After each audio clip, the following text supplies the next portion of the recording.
Well, hello YouTube, it's me, Fortmaster, and welcome back to another food theory reaction. So yeah, you might be able to tell I don't do that many food theory reactions. If I remember correctly, I think this will be the fourth one I've done, with the last one being when they went over all the various recipes in the FNAF cookbook and how to improve them. And I mean, the reason I don't react to food theory that often is I don't have as strong of an attachment to it as game theory or film theory. If I see something that I like, I'll watch it. But this one, why did McDonald's get so expensive? I mean, I can kind of see several reasons why. I mean, first and foremost, shareholders. I guarantee you, for like 90% of any question of why did X company get so expensive, it's going to be shareholders. The shareholders want like exponential growth out of a finite world.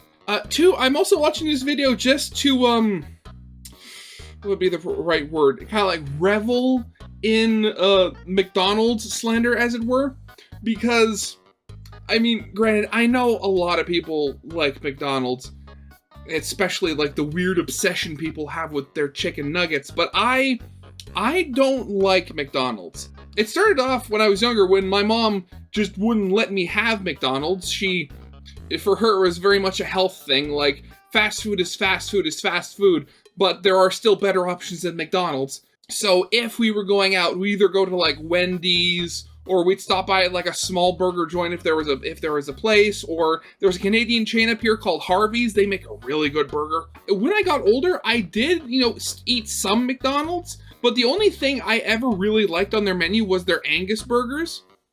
And then they removed that from their menu. When did they remove that from their menu? It was before COVID. It's like a couple years before COVID at the very least. And since then, I haven't gone back there because, I mean, if you actually look at their burgers, they're not that good. And as the title says here, they're getting really expensive, which, for the longest time, the thing that made McDonald's so successful was that they were, the cheap and easy option. While they still, have the easy part, it's not so cheap anymore. And granted, I know that, inflation hits everything, but, the people that sell food, they're exceedingly egregious with this. Hi, yes, this is very early morning editing Fortmaster here.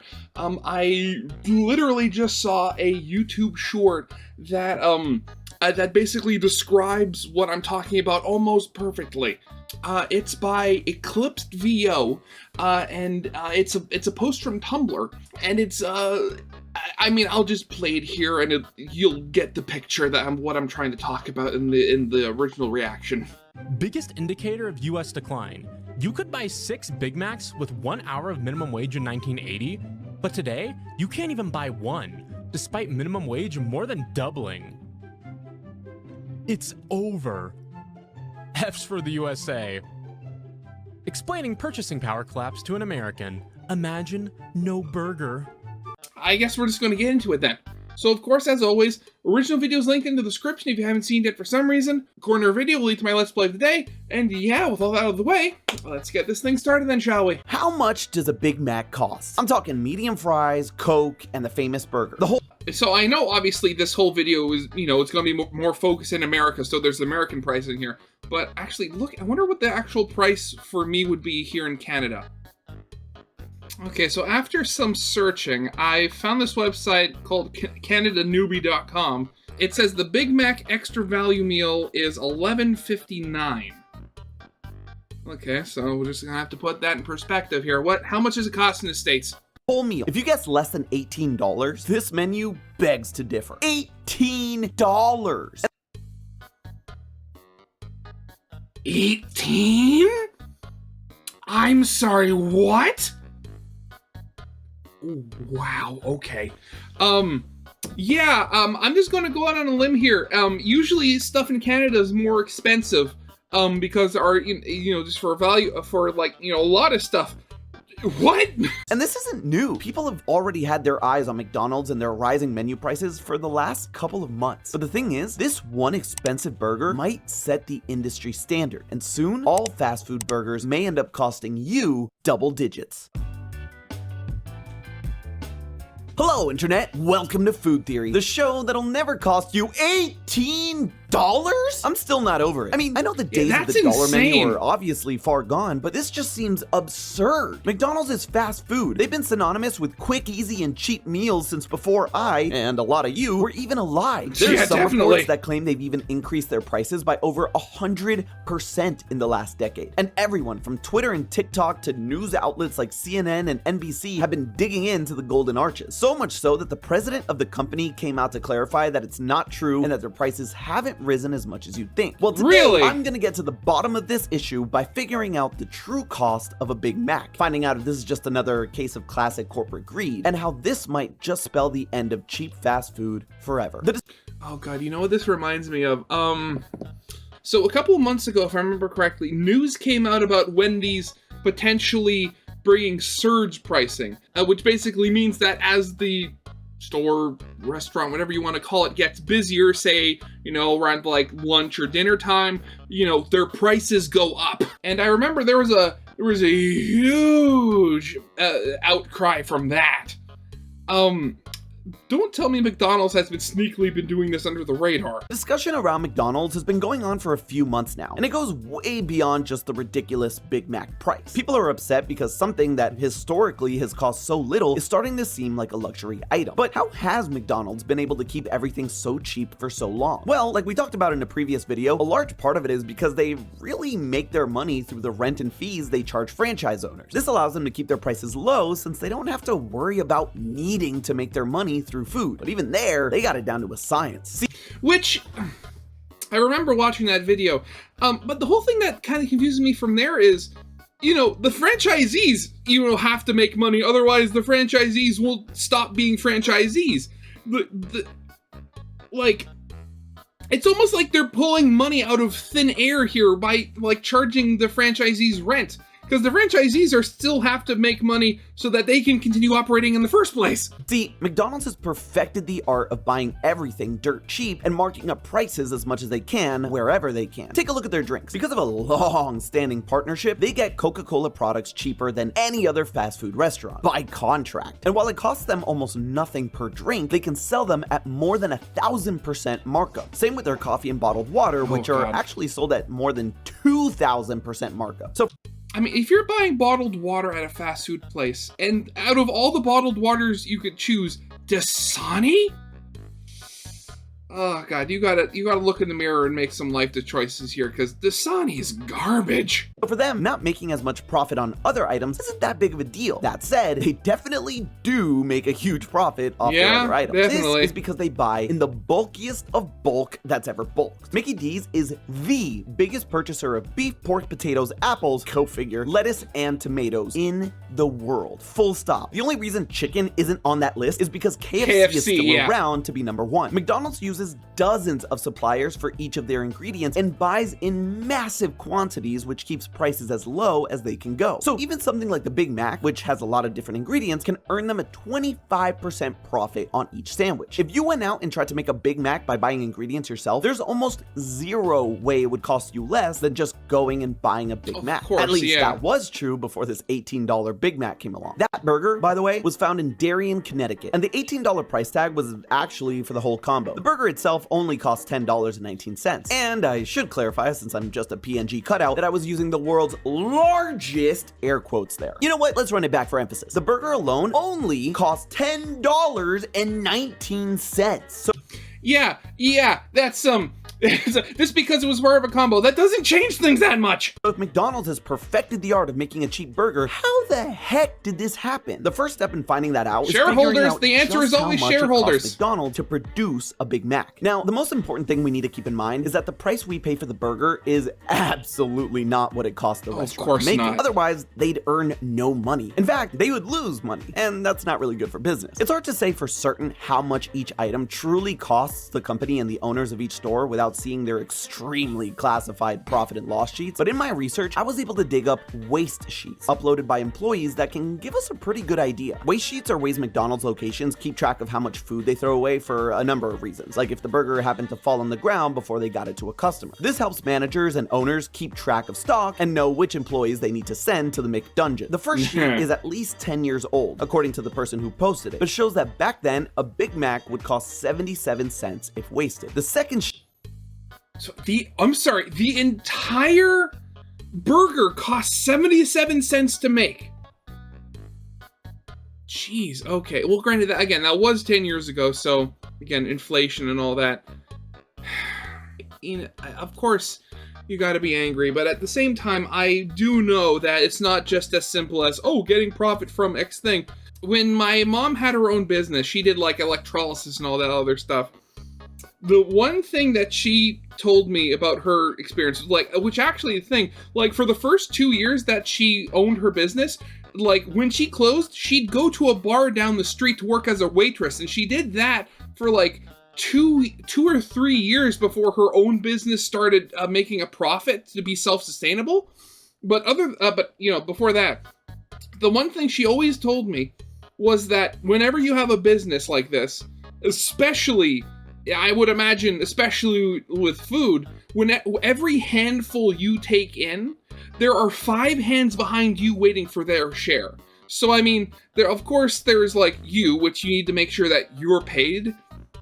But there's also, taxes such as utility, property, insurance, and then there's, buying all the different supplies, paying other employees if you have any. I know that, of course, running a business, there are other factors that come into the price, so you want to get whatever you're selling as cheaply as possible. But the fact that at one point, a Big Mac cost 77 cents to make, and you look at it now, and at least in Canada, again, the burger, the combo was $11, and the burger was $7. Jeez. She is more recent, from 2020, and the price has increased as expected by 10 cents to a whopping 87. If we assume the first one is from 2014, we can actually calculate how much the price should have gone up with inflation, the general increase in prices of goods. With 9.3% inflation over those 6 years, a 77-cent burger in 2014 would cost about 84 cents in 2020. This lines up pretty well with the price on the waste sheet. With that, we can calculate that today in 2024, that same 87-cent Big Mac would cost roughly $1.06. From 2014 to now, that's a 37% increase for how much it costs them. Meanwhile, the average price of the Big Mac for customers has gone up 32% in that same time, from an average of $3.99 in 2014 to $5.29 now, which means that as far as the price goes, the Big Mac hasn't kept up with inflation. On average, McDonald's has done a pretty good job of keeping it cheap. Okay, so we have a rough estimate of how much it costs McDonald's to produce a Big Mac, but the jump from $1 to 10 is pretty steep. Where did the other $9 come from? Well, again, I know they're not really paying their employees that much, but then there's, insurance and all that other stuff. But again, I'm going to quite confidently say that it's shareholders. I know I've been harping on that a little bit, but actually thinking about it, I wonder what profits has McDonald's been reporting recently. Only down to 19 billion so this is all time. Oh yeah, this is all time? 2009 to 2014. Oh, okay. So let's do the last 2 years. So 25, 20, 23. Yeah, so the lowest in the last, say, 2 years that they've reported is $23 billion. I swear. Well, there's a lot of factors that go into pricing, like the rent of the actual building the restaurant is in, the employee salaries, maintenance costs, and a whole slew of other things that pile on and have to be taken into consideration for each item they sell. They do all of that and still make about a 25% profit on each sandwich. It's hard to know exact specifics behind this $10 Big Mac because there's no way of knowing how the store's financials truly break down. That said, we can compare it to the price of stores where, in theory, they should be the highest, and that's none other than San Jose, California. California. The highest Really? rent in the San Jose country and specifically? the highest minimum wage for fast food workers thanks to a recent bill that passed. Not just that, but okay, it's also wonderful. the wealthiest city in the country. Those three are the major determinants of final price, so the burgers there should be among the most expensive, right? Well, no. I found the price of Big Macs in all of the 17 open locations in the San Jose city limits, and the average totals up to $5.73. Even though rent is higher, employees are paid more, and people can, on average, afford to pay more there, the burgers in San Jose are just over half of the price of the burger in Darien. So what gives? Well, the answer lies in how McDonald's makes the majority of their money, the individual stores. See, McDonald's is a franchise, meaning the company allows people to use their brand, products, and services. In exchange, the franchisee pays McDonald's a pretty hefty initial fee. Okay, I think I see what's going on, because, you know, it's such, I would suspect, such a high traffic area. Those particular locations are able to lower their prices, thus attracting more people, and they're able to sell more food, which means more profit in comparison. Which, I mean, I would suspect in comparison, the other location is one where they have less traffic, so they sell less. So to actually meet their monetary demands, they have to increase the price. Yeah, I'd believe it. Something we covered back in our Secret 7-Eleven video, as well as rent for the building the restaurant's in, and a percentage of the sales. Also, can I just say, can I get kind of like just like sort of like a sound off in the comments? Because I hate the new look but like the look that a lot of fast food places are. Like, it looks so like sterile and sad and depressing. It's like, ugh. They make. Essentially, it's like buying your very own copy of the big company. What you might not know is that one of the rights that franchisees have in the US is that they can set their own prices. Sure, McDonald's gives them recommendations, but the price you end up seeing and paying is completely up to the franchisee. And yeah, they have to factor in things that we've mentioned, like labor costs, property prices, gas prices, and other costs that they have to make up, but they can also factor in things that aren't costs, like ease of access for the customer. The Darien McDonald's is in a rest stop right off the exit on the interstate, and it's the only one easily accessible for miles unless potential customers take a timely detour off the road. The owner obviously knows this and can basically set whatever price they want because people have no choice but to pay it if they want to stop for food. They also know that Darien is among the top 10 wealthiest cities in the country, so they know that again, on average, people in the area can afford to shell out the money. It's a shady practice to say the least, but it maximizes their profit, which, like I mentioned, McDonald's is all about. That said, the president of McDonald's did come out to condemn the price of the meal in an open letter to customers, because even though they're all about profit, they do seem to want to stay as affordable and accessible as possible. They're not condemning that hard though, because after all, McDonald's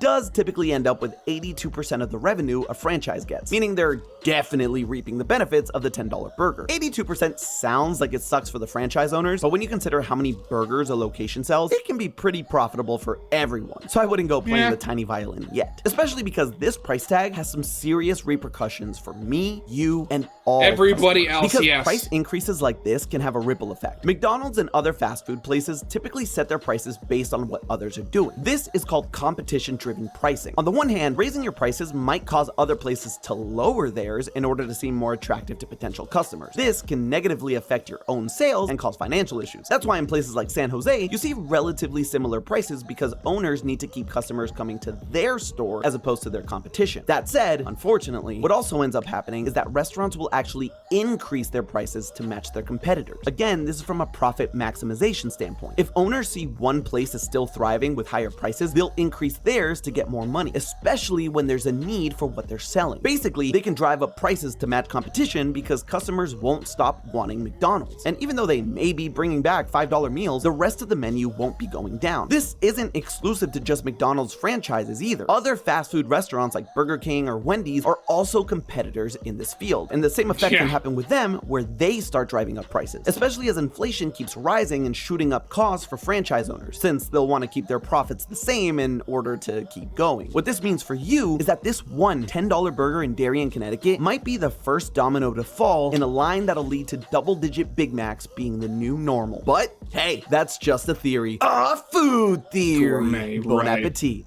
And I say once again that, you know, I mean, a lot of the time, it doesn't seem like you're actually getting what, you know, what you're paying for with that. At least that's how I feel when it comes to McDonald's.